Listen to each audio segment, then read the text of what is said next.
This is my new workbench. And in the world of online workbenches, this is pretty simple, pretty mundane. But I guarantee that it will rival everything that you have seen in the past. Best of all, this has one feature which will completely transform your workshop life and make the process of working with wood so much more enjoyable. So stick around as I go through my 5 do's and 5 don'ts for your next workbench project. My name is Jared, and this is Vulgar Woodworks.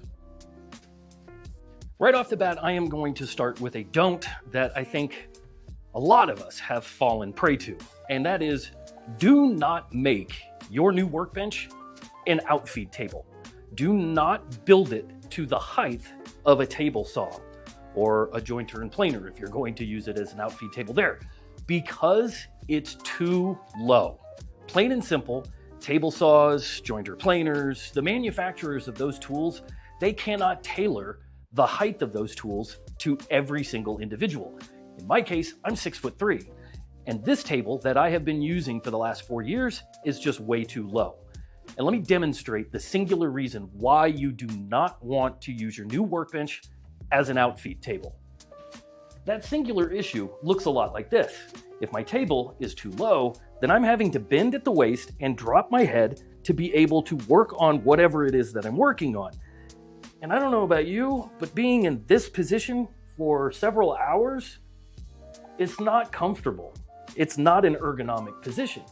And also, if YouTube is telling me the truth about the age of the viewers that watch my channel, then you are at least my age, if not 10 to 20 years older. I'm 42. So we don't bounce back like we did when we were younger. And being in this position for hours on end really does make the whole process of working with wood just unenjoyable because we hurt. So the simple solution to this is my first do. Chances are you've already figured out what my first do is, and that is to simply build your bench taller. Now, the math that I used to figure out how high I was going to go was to take my height in inches, which is 75, and multiply it by 2/3, and that gave me 45 inches. And this bench is pretty darn close to it, 44 and change. But as you can see, this bench is essentially mid-torso on me, and I cannot tell you how nice it is. Having everything up and within eyesight. So if I'm doing joinery, or I'm doing layout, or I'm sanding, or I'm doing whatever else it is that I do at a workbench, it's all right here. I'm not dropping my head. I'm not hunched over. I'm standing upright. Guys, trust me when I say this, by having a taller workbench, your neck and your back are gonna thank you for it. Don't number 2, do not feel compelled to include some sort of elaborate system of storage in the underside of your workbench. Cabinets, drawers, French cleats, whatever. You don't need it. It's unnecessary. I'd be willing to bet that a lot of you have tool chests in your shop like I do, and chances are they're only a few short steps away from wherever your workbench lives. So rather than ballooning the cost of having to build and spend the money on all the materials to create that elaborate system of storage, forego it for right now. There's a very simple do that is staring you right in the face that will facilitate your storage needs. Number 2 on the do list, put in a shelf. Shelves are easy. They go in a matter of minutes. We don't have to overthink or overcomplicate it. And a shelf will facilitate the majority of your storage needs. If you prescribe to going taller, like I mentioned earlier, you can create potentially the same amount of cubic feet that I have here. I've got 75 cubic feet of storage. So I can stuff all sorts of things in here that I would use normally at my workbench, and I don't have to overdo it. I don't have to overthink it. Sometimes simple is better, and a shelf couldn't be any simpler.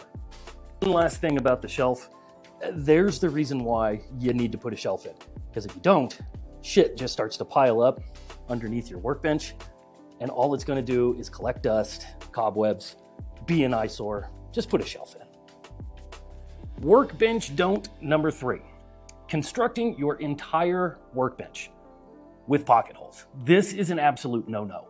It most certainly can be done, but there is a fundamental problem with that type of construction as it relates to the foundation of our workbench. And I have a very crude mock-up that will demonstrate this perfectly.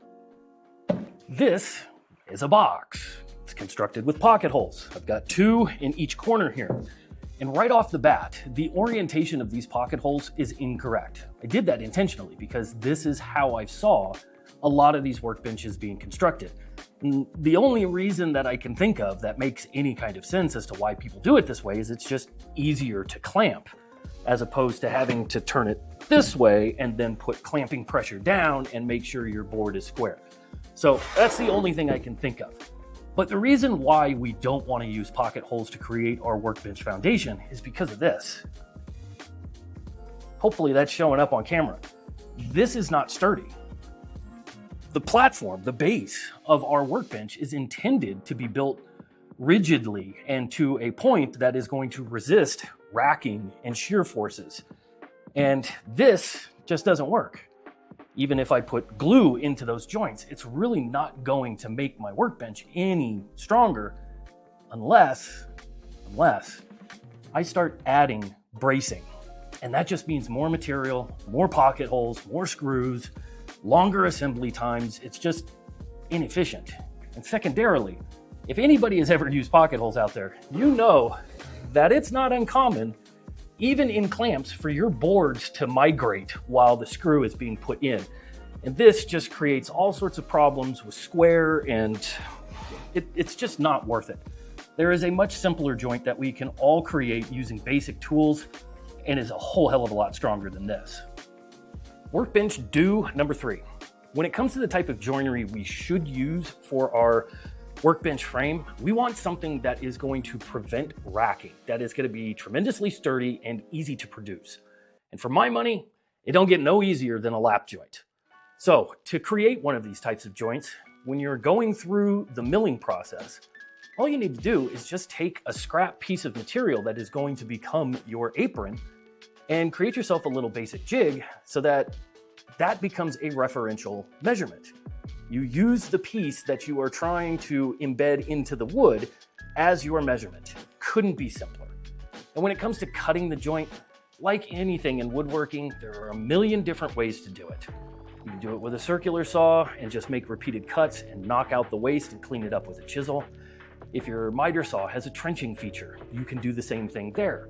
I chose to do mine on the table saw because, well, I have a slider. It makes life easier. But this is an incredibly sturdy and strong joint.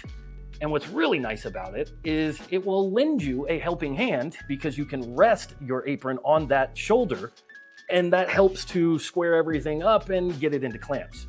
As far as what you use to attach it together, screws, bolts, I just simply went with glue. It does the trick. And let me show you how sturdy this joint is. Okay, so I'm not going to cheat the test or anything. You can see that my workbench is pulled away from my wall. And I mean, if I just put a little bit of force on here, I mean, yeah, it might jiggle around a little bit, but that's because I'm on slick concrete. But as far as this thing racking back and forth or side to side, you know, I gotta put my full body weight into this thing. It's not going anywhere. Lap joints, tremendously easy to produce and tremendously effective when it comes to the joinery for the base of our workbench. Workbench don't number 4. And I think this is the worst trap that we find ourselves getting sucked into. And that is the need for all sorts of expensive and complex work holding solutions. We don't need them. You can see my bench here, no T-track, no dog holes. My frame, no vices. And that's because with thoughtful design, you can negate the need for all of it. No vices, no T-track, no dog holes. Let me show you the very simple things that I did with this frame in order to achieve all of the work holding that I will ever need, and more than likely, you'll ever need. Workbench do number 4 is to very simply construct your frame slightly smaller than the dimension of your tabletop. And then flush up one face of your tabletop to your apron. And what that'll then allow you to do is clamp in a multitude of ways. You can use the apron as a clamping face. You can use the legs or posts as a clamping face.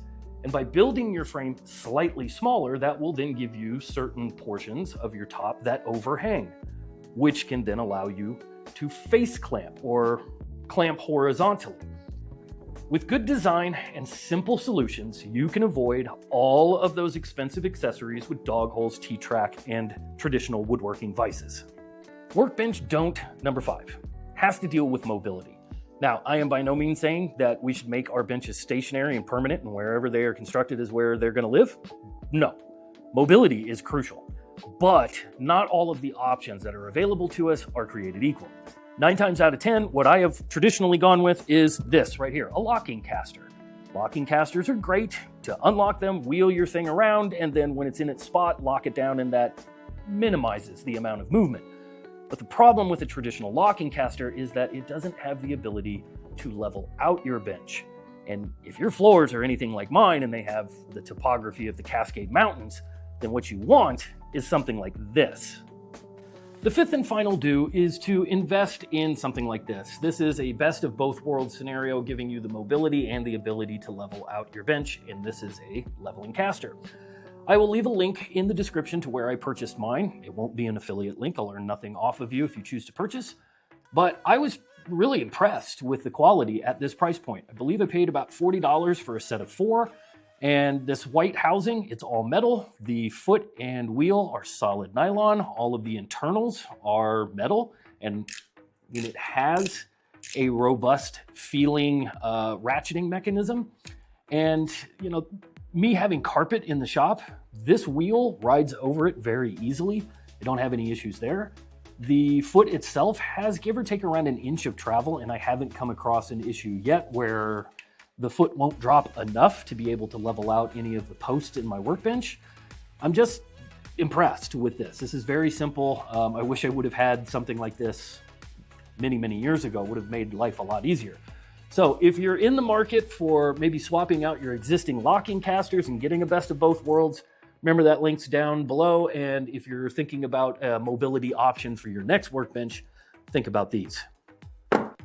Hopefully after viewing that do's and don'ts list, you have some more insight on things that you can do to make your next workbench as efficient and ergonomic as possible. Now, if you'll excuse me, I have to actually put this thing through its paces because my wife's been busting my ass about a couple of projects that are on my list. So thanks for watching, and I don't know when I'll see you next because I got a long list, but we'll see you sometime in the future.